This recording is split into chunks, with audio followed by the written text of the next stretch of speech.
सहनाववतु सहनौ भुनक्तु सह वीर्यं करवावहै तेजस्विनावधीतमस्तु मा विद्विषावहै। ओम शांति शांति शांति।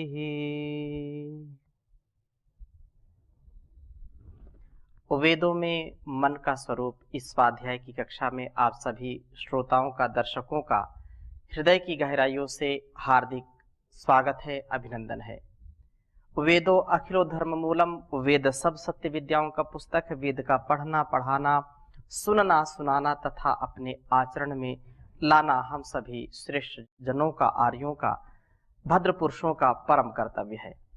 हमारा यह संपूर्ण जीवन और जगत सदा दृढ़ता से हम इसको दिव्य बनाते चले जाएं। हम अटल होकर के, अडिग होकर के, संकल्प से युक्त होकर के, निरंतरता से अपने संपूर्ण नित्य नैमित्तिक जो भी हमारे कर्म हैं उन कर्मों का अनुष्ठान करें। ज्ञान के लिए हम प्रयास करें, ज्ञान दीप्ति से युक्त हो, सत्यता हमारे जीवन में हो, कर्तव्य पारायणता हमारे जीवन में हो, रित का, नित्य स्वाध्याय का, प्रभु स्मरण का हम कभी भी अतिक्रमण न करें, कभी भी न छोड़ें इनको। ज्ञान के लिए सदा जिज्ञासु बने रहें, पिपासु बने रहें। सत्य के मार्ग पर चलने के लिए सदा कठिन परिस्थितियों में भी, विषम परिस्थितियों में भी हम कभी डामाडोल न हो और वेद आदि शास्त्रों का, वेद, उपनिषद, दर्शन, महाभारत, गीता, रामायण, इन सब जो मोक्ष शास्त्र हैं इनका स्वाध्याय जरूर करें। आत्म ज्ञान के लिए, इस संपूर्ण संसार के व्यवहार के लिए, और जिस परम पिता परमेश्वर ने यह जीवन और जगत का निर्माण किया है, दिया है, उपहार स्वरूप हमको भेंट किया है, उसका कभी भी हम नाम विस्मरण ना करें, उसको कभी ना भुलाएं, उसको सदा स्मरण रखें। प्रभु नाम का स्मरण ये बहुत बड़ी एक निधि है, बहुत बड़ा ये एक जीवन में संबल है, अमृत के समान है। तो बहुत सुंदर बात कही है अथर्ववेद के सप्तम कांड के प्रथम सूक्त के प्रथम मंत्र में। प्रथम मैं मंत्र लिखता हूं, फिर चर्चा करता हूं। ओम धीति वाये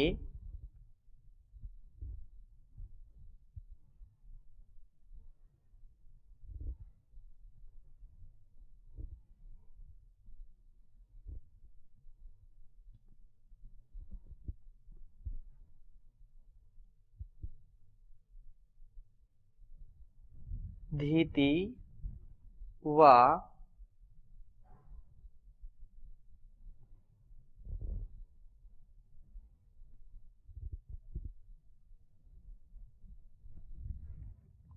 ये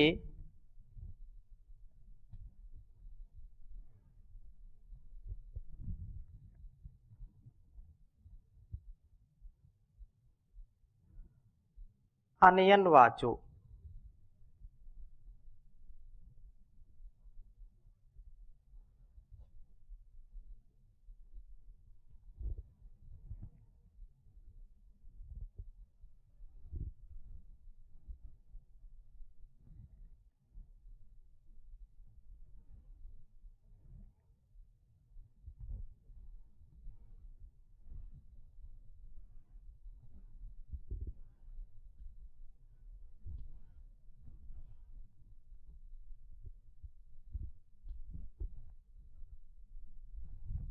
अन्यन वाचो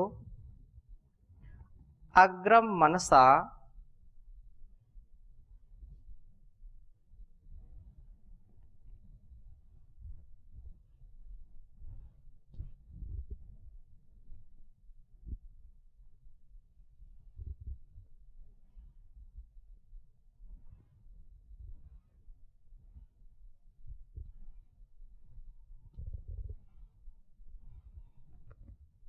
अग्रम मनसा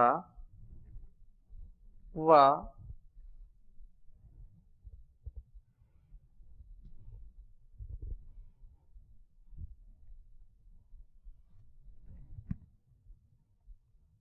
ये अवदनृतानि।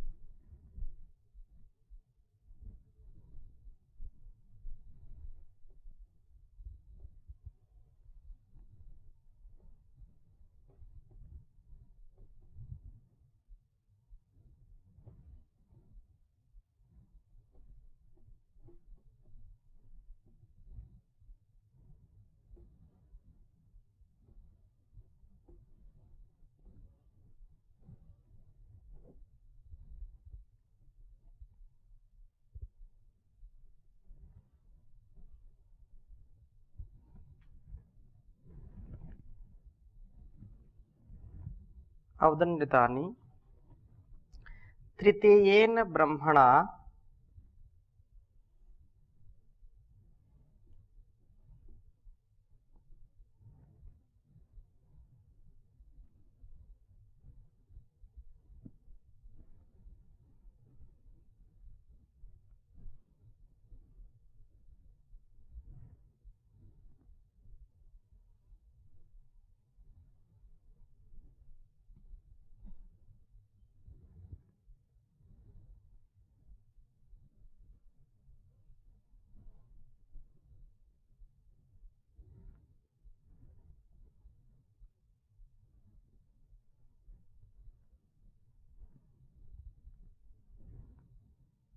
ब्रह्मणा वावृधानस्तुरीयेण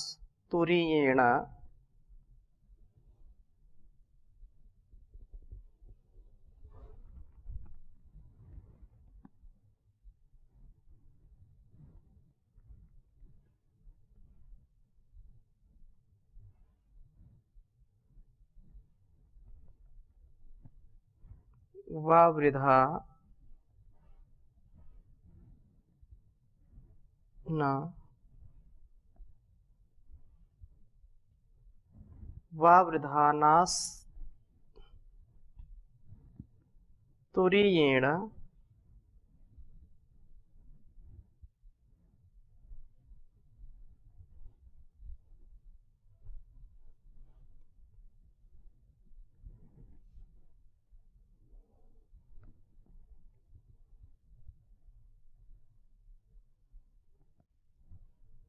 तुरीयेणम अनुवत।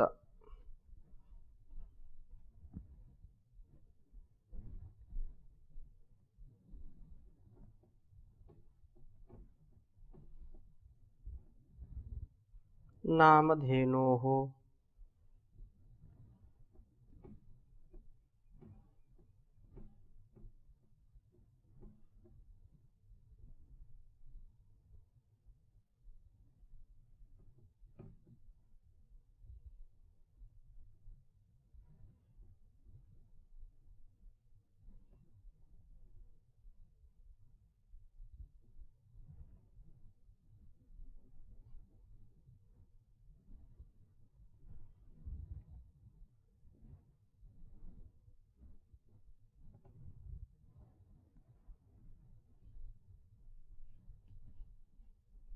अथर्ववेद के 7वें कांड के प्रथम सूक्त का यह प्रथम मंत्र है।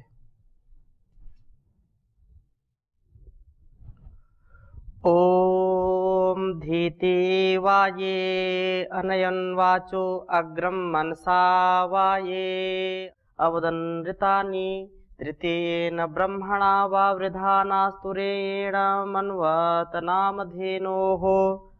ओम धीतिवाये अनयन् वाचो अग्रम मनसा वाये अदनृतानि तृतीयेन ब्रह्मणा वावृधानास्तुरेण मन्वता नामधेनोः।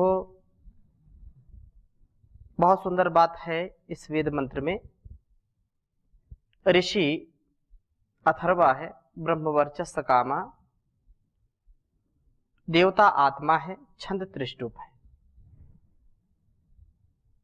ब्रह्मवर्चस्व काम अथर्वा वे हैं ये जो धीति ध्यान के द्वारा, ध्यान हमारे जीवन की समस्याओं का समाधान है। बिना ध्यान के व्यक्ति किसी भी कार्य को कर नहीं सकता। हम बाल्यकाल से लेकर के अंतिम श्वास तक लोगों से सुनते हैं, ध्यान से इस कार्य को करो, ध्यान से चलो, ध्यान से पढ़ो, ध्यान से खाओ, ध्यान से बोलो।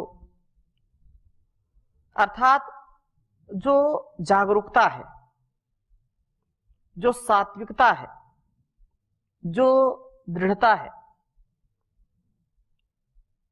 जो कुशलता है, वह एकाग्रता से ही, ध्यान से ही, मन के संयम से ही हमको प्राप्त होती है। इसलिए ध्यान के द्वारा वह निश्चय से अपने को वाचः अग्रम, वाणी के अग्रभाग में अनयन प्राप्त कराते हैं। अर्थात ब्रह्मचर्य आश्रम में बड़े ध्यान पूर्वक आचार्य मुख से वेदवाणी को सुनते हैं और इसके अध्ययन में जो अग्रभाग, जो फर्स्ट डिवीजन में स्थित होते हैं। अब ब्रह्मचर्य के बाद गृहस्थ में आने पर ये जो व निश्चय से मनसा व ये अवधृतानि, जो निसंदेह है, जो रित है, जो सत्य है, जो कभी अनृत भाषण नहीं करते, अनृत भाषण की बात मन में आने नहीं देते, क्योंकि ये मन बड़ा चंचल है और मन में पता नहीं कैसी कैसी बातें आती रहती हैं। मन में एक बार भी असत्य बोलने का, अनृत व्यवहार करने का विचार आना ही नहीं चाहिए। ये प्रथम कोटि का जीवन है। कोई भी पाप हो, असत्य ही नहीं, कोई भी पाप मन में आए ही नहीं, ये बड़ा असंभव है। बड़े बड़े विद्वान, बड़े बड़े धर्मात्मा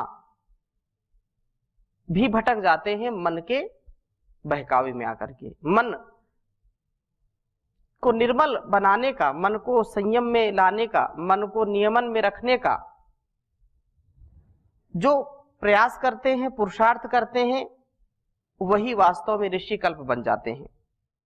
कुछ के मन में सदैव कुछ ना कुछ संकीर्ण भाव, पाप चलता ही रहता है। बाहर से भले ही वो बहुत हमको व्यवहारिक दिखें, लेकिन अंदर से उनके अंदर एक बड़ा ही ऊहापोह का, एक बहुत ही अस्थिरता का भाव रहता है।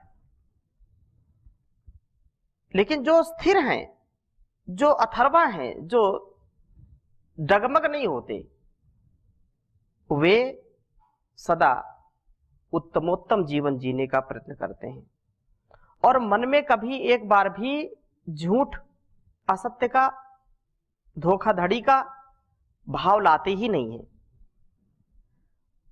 जो सदैव परिपक्व जीवन जीने वाले होते हैं, ये व्यक्ति तृतीयेन, जीवन यात्रा के तृतीय आश्रम वानप्रस्थ में ब्रह्मणा वावृधानाः, ज्ञान से अर्थात वेद ज्ञान से खूब ही बढ़ते हैं। अर्थात स्वाध्याय नित्य युक्तः स्यात्, स्वाध्याय में नित्य लगे रहते हैं और लगे हुए ये लोग ज्ञानवृद्ध बनते हैं।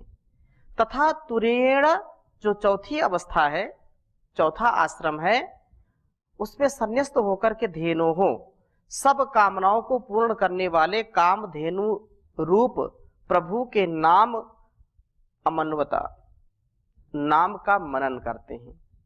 ब्रह्मचर्य काल, गृहस्थ काल या ब्रह्मचर्य आश्रम, गृहस्थ आश्रम, वानप्रस्थ आश्रम और संन्यास आश्रम, ये जो 4 आश्रम हैं, इन चारों आश्रमों में जिनका मन कभी डामाडोल नहीं होता है, जो सत्य का व्यवहार रखते हैं, सच्चाई के साथ, अच्छाई के साथ जीवन को जीते हैं, वो अथर्वा बन जाते हैं। हम अथर्वा तभी बनेंगे जब प्रथम आश्रम में ध्यान पूर्वक अध्ययन करते हुए ज्ञान की दृष्टिकोण से जो है हम अग्रभाग में स्थित होंगे। बहुत सुंदर बात है कि जब ब्रह्मचर्य काल हो, विद्यार्थी का काल हो, छात्र जीवन हो, तो विद्या अर्जन में अग्रणी होना चाहिए। जब मूल्यांकन आपकी विद्या का, आपके विवेक का हो, तो प्रथम श्रेणी में आपका नाम आना चाहिए। प्रथम श्रेणी में आपका नाम आएगा जब आप अपने कक्षा में, अपनी क्लास में फर्स्ट रहेंगे। तो विद्या, विनय संपन्नता जरूर होनी चाहिए। जब तक विद्या नहीं आएगी, विनय नहीं आएगी, जब तक जीवन में पवित्रता, शुचिता, एकाग्रता नहीं आएगी, तब तक हम गृहस्थ जीवन में भी ठीक ठीक कार्य नहीं कर पाएंगे। और प्रायः देखा जाता है कि जो बाल्यकाल से ही बहुत ही दृढ़ विश्वासी और जो सात्विक जीवन वाले होते हैं, उनके गृहस्थ काल में भी सात्विकता रहती है। वो पुण्य के जो है भागी बनते हैं। बहुत उनकी जो है गृहस्थ अवस्था है वह बहुत ही दिव्य हो जाता है। ध्यान पूर्वक अध्ययन करते हुए ज्ञान की दृष्टि में आगे रहें। और यदि द्वितीय आश्रम में कभी झूठ बोलने का स्वप्न में भी जो है उनको भाव नहीं आना चाहिए। जब गृहस्थ आश्रम में हो तो असत्य का स्वप्न में भी कभी मन में उसके विचार ही नहीं आना चाहिए, तो उसका जीवन धन्य हो जाता है। तृतीय जो वानप्रस्थ काल है, उसमें वेद ज्ञान में निरंतर बढ़ते हुए नित स्वाध्याय सत्संग करते रहो, एक दिन सत्ज्ञान प्राप्त हो जाएगा। शांति होगी, परम भ्रांति मिट जाएगी, पाप तापों का अवसान हो जाएगा। जो नित्य स्वाध्याय करते हैं, जो ईश्वरीय ज्ञान का अध्ययन करते हैं, तो वो भटकते नहीं हैं। इसलिए स्वाध्यायन मा प्रमदः, स्वाध्याय में कभी प्रमाद नहीं करना। और इस प्रकार से फिर तुरीय अवस्था जो है, तुरीय जो संन्यास मार्ग है, तो उसमें प्रभु का स्मरण करने वाला होना चाहिए। जब ऐसा होंगे तो हम अथर्वा बन जाएंगे और संपूर्ण जीवन की जो हमारी विवेकपूर्ण कामनाएं हैं, वो सारी कामनाएं, मनोकामनाएं पूर्ण हो जाएंगी। बिना इसके जीवन हमारा चल नहीं सकता है, दिव्यता से युक्त नहीं हो सकता है। हम स्वयं जो है हताश, निराश रहेंगे, दुखी रहेंगे, दूसरों को भी ऐसे ही बना देंगे यदि हम विद्या से युक्त नहीं होंगे, सत्य से युक्त नहीं होंगे। संसार में कौन व्यक्ति सत्य को नहीं स्वीकार करता? स्वीकार करते हैं। जो झूठ बोलने वाला व्यक्ति है उसको भी सत्य अच्छा लगता है। क्यों? यदि झूठ दिन भर बोलता है व्यक्ति, और कुछ लोग बोलते हैं अरे नहीं नहीं, आजकल तो झूठ बिना बोले कुछ काम नहीं चल सकता, आप धन नहीं कमा सकते, आप व्यापार नहीं चला सकते, आप घर परिवार नहीं चला सकते, झूठ तो बोलना पड़ता है। जो व्यक्ति ऐसा कहता है वो झूठ बोलता है। क्यों? क्योंकि झूठ बोलने वाला व्यक्ति भी नहीं चाहेगा कि उसकी पत्नी उससे झूठ बोले। वो नहीं कभी चाहेगा कि उसका बेटा, उसकी बेटी, उसका मित्र उससे झूठ बोले। वो भी चाहता है, झूठ बोलने वाला व्यक्ति भी चाहता है कि मेरे साथ जिसका भी व्यवहार हो वो सत्य ही बोले, मेरी आंखों में धूल ना झोंके, मुझको धोखा ना दे। दुनिया को धोखा देने वाला, दुनिया को धोखे की शिक्षा देने वाला व्यक्ति भी चाहता है कि मुझको धोखा ना मिले, सत्य ही मेरे जीवन में रहे, सत्य ही व्यवहार मेरे साथ लोग करें। तो फिर इसमें कोई शंका, कोई संशय, कोई दुविधा नहीं रहनी चाहिए कि सत्य ठीक है या असत्य ठीक है। जो ऋषिराम चरितम सत्यम महाजनो ये न गतासा पंथा, जो हमारी सनातन पुरातन ऋषि परंपरा है, जो हजारों लाखों करोड़ों वर्ष की जो परंपरा है, जीवन का ये सार है, जीवन का आधार है, जगदाधार, उस परमात्मा का ये आदेश उपदेश संदेश है कि सत्यम व धर्मम चर, सत्य बोलो और धर्म का आचरण करो। सत्यम ब्रूयात प्रियम ब्रूयात, सत्य बोलो और प्रिय बोलो। सत्य से ही जीवन हमारा उन्नत हो सकता है। इसलिए कबीर ने भी कहा है कि साच बराबर तप नहीं, झूठ बराबर पाप, जाके हृदय साच है, ताके हृदय आप प्रभु जी, ताके हृदय आप। तो साच, जो साच को आँच नहीं है, सत्य कहते परेशान हो सकता है, पराजित नहीं, लेकिन इसके लिए दृढ़ता पूर्वक कार्य करना पड़ेगा। और फिर द्वितीय सूक्त में पहले मंत्र में भी बहुत सुंदर बात कही है। ऋषि अथर्वा है, देवता आत्मा है, त्रिष्टुप छंद है। कहा कि ओम अथर्वाणम पितरम देव बंधु, मातुर्गर्भम पितुरसुम युवानम, या इमं यज्जम मनसा चिकेता सा प्रणो ओचस्तमिहेह ब्रवः।